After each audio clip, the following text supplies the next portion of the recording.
Universal hero Kamal Haasan నటించిన latest movie tug life.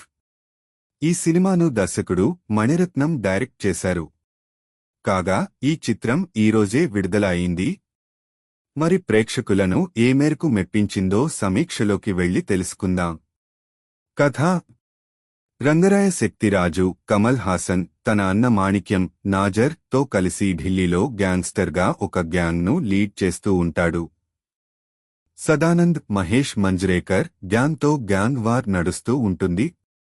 ఓ సందర్భంలో శక్తిరాజు ఒక చిన్నారిని సింబు కవచంగా ఉపయోగించి తప్పించుకుంటాడు. ఆ రోజు నుంచి ఆ చిన్నారి అమర్ సింబును సొంత కొడుకులా పెంచుతాడు. ఈ క్రమంలో జరిగిన కొన్ని నాటకీయ సంఘటనల అనంతరం తనపై జరిగిన దాడిలో శక్తిరాజు అమర్పై అనుమానం వ్యక్తం చేస్తాడు. అదే సమయంలో తన తండ్రిని చంపింది శక్తిరాజేనని తెలుసుకున్న అమర్ శక్తిరాజును ఒక లోయలోకి తోసేస్తాడు. చనిపోయాడు అనుకుని తిరిగి వచ్చి అతని సామ్రాజ్యం అంతటినీ తన కంట్రోల్లోకి తెచ్చుకుంటాడు. 2 ఏళ్ల తర్వాత తిరిగి వచ్చిన శక్తిరాజు మళ్లీ తిరిగి తన సామ్రాజ్యాన్ని దక్కించుకున్నాడా? లేదా చిన్నప్పుడే తప్పిపోయిన అమర్, చంద్ర, ఐశ్వర్య లక్ష్మి మళ్లీ కలిసారా? లేదా చివరికి ఏం జరిగింది అనేది మిగిలిన కథ. ప్లస్ పాయింట్స్: కమల్ హాసన్ తన పాత్ర పరిస్థితులకు తగ్గట్టు డిఫరెంట్ వేరియేషన్స్లో నటించి మెప్పించాడు. ముఖ్యంగా తన బాడీ లాంగ్వేజ్తో, అలాగే కొన్ని యాక్షన్ అండ్ ఫ్లాష్ బ్యాక్ సీక్వెన్స్లో కమల్ హాసన్ చాలా బాగా నటించాడు. అలాగే తన లుక్స్తో కూడా కమల్ ఈ సినిమాకి హైలైట్గా నిలిచాడు. మరో కీలక పాత్రలో నటించిన సింబు నటన ఆకట్టుకుంది. కమల్, సింబు మధ్య ఎమోషనల్ డ్రామా కూడా బాగుంది. హీరోయిన్గా త్రిష మెప్పించింది. బరువైన భావోద్వేగ సన్నివేశాల్లో కూడా ఆమె సెటిల్డ్గా నటించే ప్రయత్నం చేసింది. అభిరామి నటన బాగుంది. ఇక సెకండ్ హాఫ్లో మరో కీలకమైన పాత్రలో కనిపించిన ఐశ్వర్య లక్ష్మి కూడా చాలా వైల్డ్గా కనిపించి ఆకట్టుకుంది. నాజర్ బాగానే చేశాడు, కానీ అతని పాత్రలో కొత్తదనం ఏమీ లేదు. అలాగే మిగిలిన నటీనటులు కూడా తమ పాత్రల పరిధి మేరకు బాగా నటించారు. దర్శకుడు మణిరత్నం రాసుకున్న action episodes and emotional scenes బాగున్నాయి. మైనస్ పాయింట్స్: థగ్ లైఫ్ కథలోని ప్రతి పాత్ర, ఆ పాత్రల తాలూకు ప్రతి ఎమోషన్ ఫోర్స్డ్గానే ఉంటుంది.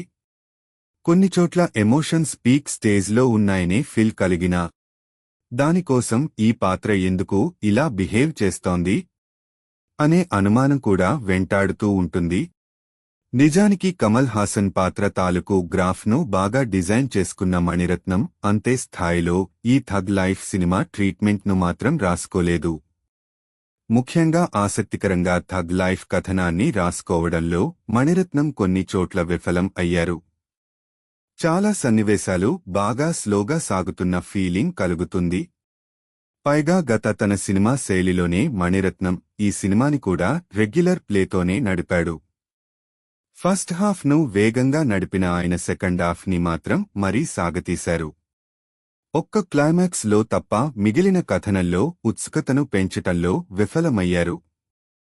అసలు కథనాన్ని ఇంకా ఆసక్తికరంగా మలిచే అవకాశం ఉన్నప్పటికీ మణిరత్నం మాత్రం తన శైలిలోనే సినిమాని ముగించారు. సాంకేతిక విభాగం: దర్శకుడు మణిరత్నం కొన్ని సన్నివేశాలను ఎమోషనల్గా బాగా తెరకెక్కించినప్పటికీ తీసుకున్న స్టోరీ లైన్కి పూర్తి స్థాయిలో ఆకట్టుకునే విధంగా ఆయన కథాకథనాలను రాసుకోలేకపోయారు. సినిమాలో బ్యాక్గ్రౌండ్ స్కోర్ బాగుంది. సంగీత దర్శకుడు అందించిన పాటలు పర్వాలేదు. సినిమాటోగ్రఫీ బాగుంది. సినిమాలోని చాలా సన్నివేశాలను చాలా బ్యూటిఫుల్గా చిత్రీకరించారు. ఇక ఎడిటింగ్ విషయానికి వస్తే అక్కడక్కడ ఉన్న కొన్ని సాగతీత సీన్స్ను తగ్గించాల్సింది. సినిమా నిడివి బాగా ఎక్కువైపోయింది.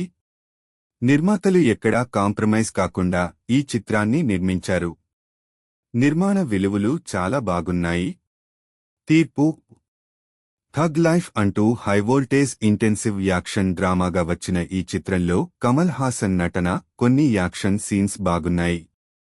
అయితే సినిమాలో బలమైన ఎమోషన్, కాన్ఫ్లిక్ట్ ఉన్నప్పటికీ ఆ ఎమోషన్లో, ఆ కాన్ఫ్లిక్ట్లో ప్రేక్షకుడు ఇన్వాల్వ్ అయ్యేంతగా అవి సరిగ్గా ఎస్టాబ్లిష్మెంట్ కాలేదు.